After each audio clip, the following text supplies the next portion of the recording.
La actividad hasta el mes de mayo en la zona libre de Colón registraba una merma de apenas un 25%, es lo que estaba registrando actualmente. Y ahora la situación del grupo Wacket parece ser el golpe que le faltaba a la zona franca. Justamente para hacer un análisis de las implicaciones o el impacto económico que tiene esta situación en la zona libre de Colón, qué opciones hay frente a este panorama y si en efecto esta situación se puede reflejar en los índices de desempleo del país, está con nosotros el economista Severo Sousa. Tiene muy bien por qué saberlo, es el expresidente de la Asociación de Usuarios de la Zona Libre de Colón, recientemente también presidente del Consejo Empresarial Logístico, y está amablemente con nosotros esta mañana para hacer un análisis al respecto. Bienvenido a Next Noticias, qué gusto que esté con nosotros. Bueno, una pregunta muy amplia, pero definitivamente es la común en el panameño. Ya está la zona libre en una situación en la que usted mismo ha dicho que es necesario relanzarla para que vuelva a ser lo que era antes. Esta situación del grupo Wacket, ¿qué impacto deja en la zona franca? Buenos días, antes que nada, muchas gracias por la entrevista. Bueno, como todos saben, la zona libre de Colón, lo acabas de volver a decir, ya venía en picada, o sea, en una situación de una crisis cada vez más acérrima. Los últimos datos indican que hasta mayo, como bien dijiste, hay una baja de 25% versus el año anterior, que ya venía de los últimos 4 años bajando. O sea, no es ninguna sorpresa que esté como esté la zona libre de Colón. El tema del grupo Wacket es un caso pues, bastante complejo en el sentido de cómo se está dirimiendo a través de los gobiernos entre Estados Unidos y Panamá por el caso de una lista Clinton. En este momento se afecta visiblemente porque todas las operaciones del grupo WISA y del otro grupo Wacket, aquí hay que distinguir que son dos grupos, a pesar de que son familiares, son dos grupos económicos diferentes. El grupo que está liderizado por Nidal Wacket y sus hermanos, y el grupo que está liderizado por el señor Abdul Wacket. Y tienen situaciones diferentes, aunque estén relacionadas. En estos momentos, ambos grupos tienen operaciones muy importantes dentro de la zona libre de Colón.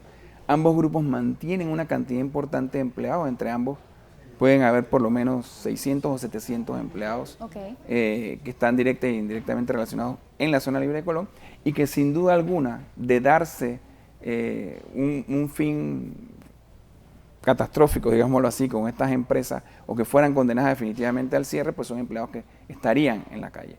De hecho, varios de esos empleados ya han sido liquidados porque las operaciones se han reducido inminentemente, porque ya no pueden hacer ningún tipo de negociación con Estados Unidos, ni de compra ni de venta. Muchos de ellos, ambos grupos, sostenían relaciones con empresas de Estados Unidos, sobre todo de compra, de representación de marcas, y además de eso, la situación con bancaria, están ligados de alguna manera a que en los temas bancarios no pueden tener puntos de ventas. Esto ya sale un poco de zona libre de Colón, pero afecta a la operación madre en zona libre de Colón. Muchos de los establecimientos o tiendas que tenía o tiene todavía esos grupos fuera de la zona libre de Colón se nutren de un centro de abastecimiento que sale o distribución que sale de zona libre de Colón, y donde se reciben pagos y transferencias bancarias que hoy en día en muchos casos están bastante limitados. Hay algunas empresas pues, que comprende este grupo Wacket a las cuales se les ha otorgado una licencia. ¿Cuál es la situación actual en la zona libre de Colón? ¿Tienen también estas empresas licencias o más bien cómo están operando? Porque se sabe que la lista Clinton limita la operación o las negociaciones con Estados Unidos, pero no así con otros mercados. Definitivamente, en el caso de zona libre de Colón no he sabido que se haya dado ningún tipo de licencia. Simple y llanamente ambos grupos han tenido que finiquitar sus relaciones que tenían con proveedores o mercados con posibles compradores en Estados Unidos, o cualquier empresa que tenga relación o socios directamente que sean de Estados Unidos. Esas licencias se otorgaron a otras empresas que están fuera de zona libre. Entiendo, por ejemplo, en el caso del señor Abdul Wacket en Soho Mall, en Balboa Bank, y creo que esas dos por ahora, no estoy muy claro en cuáles, pero en zona libre de Colón esto aún no se ha dado. ¿Es Estados Unidos el mercado más importante para la zona libre de Colón? No, ni remotamente. Estados Unidos en realidad es un mercado relativamente pequeño para la zona libre de Colón en cuanto a venta, a reexportación. Es un mercado importante, obviamente, dependiendo del rubro en que te desempeñes como proveedor. En el caso específico del grupo WISA, imagino que debe ser un mercado importante porque manejan muchas marcas que son radicadas u originadas en Estados Unidos. En el caso del otro grupo, el señor Nidal Wacket, También sé que manejan algunas empresas de electrónicos que tienen su sede en Estados Unidos. O sea que en ambos casos han sido bastante afectados en cuanto a lo que es proveerse de mercancías.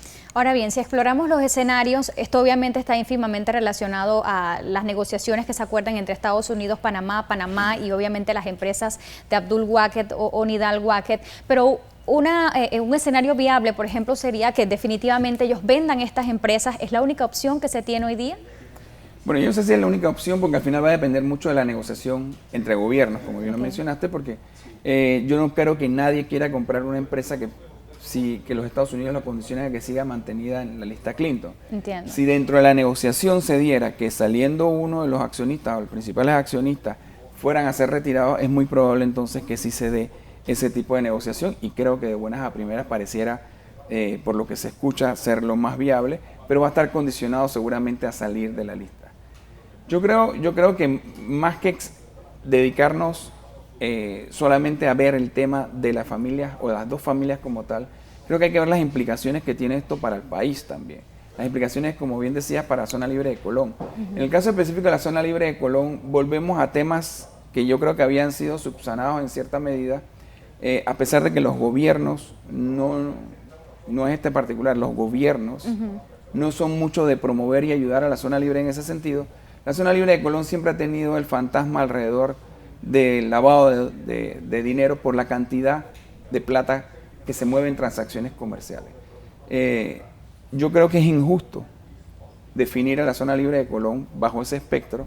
Creo que no está bien que nos concentremos ahora nuevamente en la zona libre de Colón sola y únicamente porque hay una situación particular en la que debemos recordar también que hay una presunción de inocencia todavía, que hay investigaciones, pero todavía no hay conclusiones, y que además son familias que no salieron de la noche a la mañana, son familias que tienen 40 y 50 años de estar en la zona libre de Colón, y que yo creo que en gran parte de ese trabajo de 40 y 50 años es que se debe lo que tienen, pero bueno, eso es un asunto que se tiene que dirimir en otra esfera.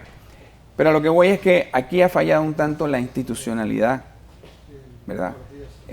No es posible, o creo yo que no debe ser posible, que a través de tantos años, porque esto tampoco fue de la noche a la mañana, si esto es cierto, se haya estado dando y las instituciones que tenían que ver con el tema no se hayan percatado, ¿no? Y lo malo de eso no es tanto que no se hayan percatado, sino que es que no nos dediquemos a ver qué fallas han habido para poder ver qué vamos a hacer de aquí en adelante para que si esto es cierto no se repita. Porque al final lo único que se afecta, o el único que se afecta realmente es el país.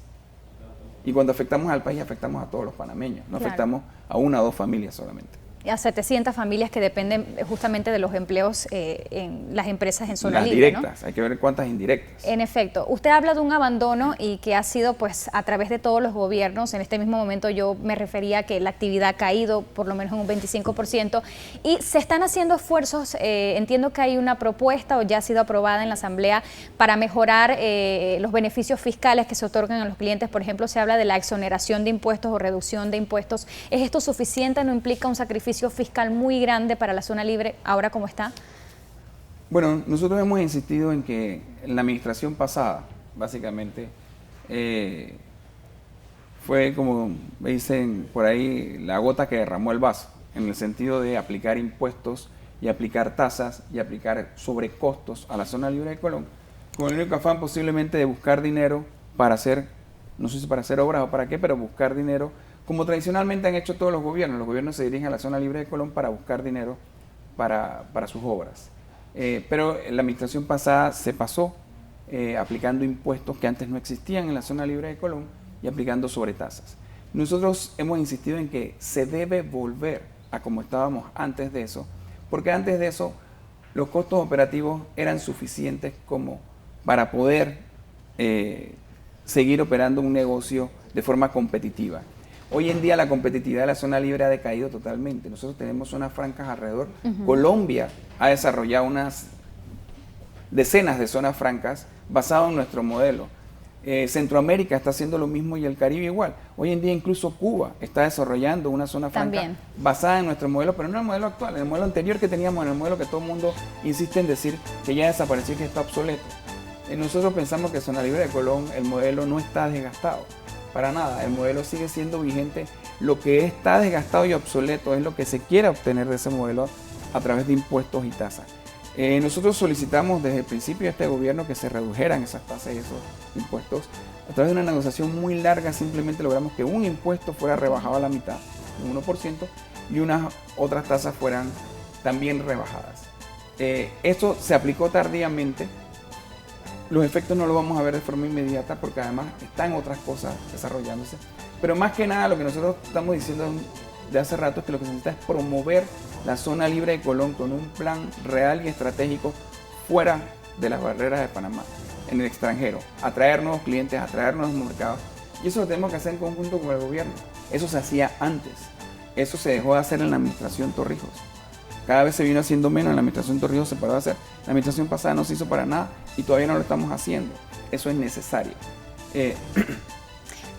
Me están pidiendo tiempo, pero brevemente, antes de que se nos vaya, en breves segundos, hemos perdido mercado con Venezuela debido a su situación económica. Con Colombia está el impuesto de un arancel en calzados y textiles.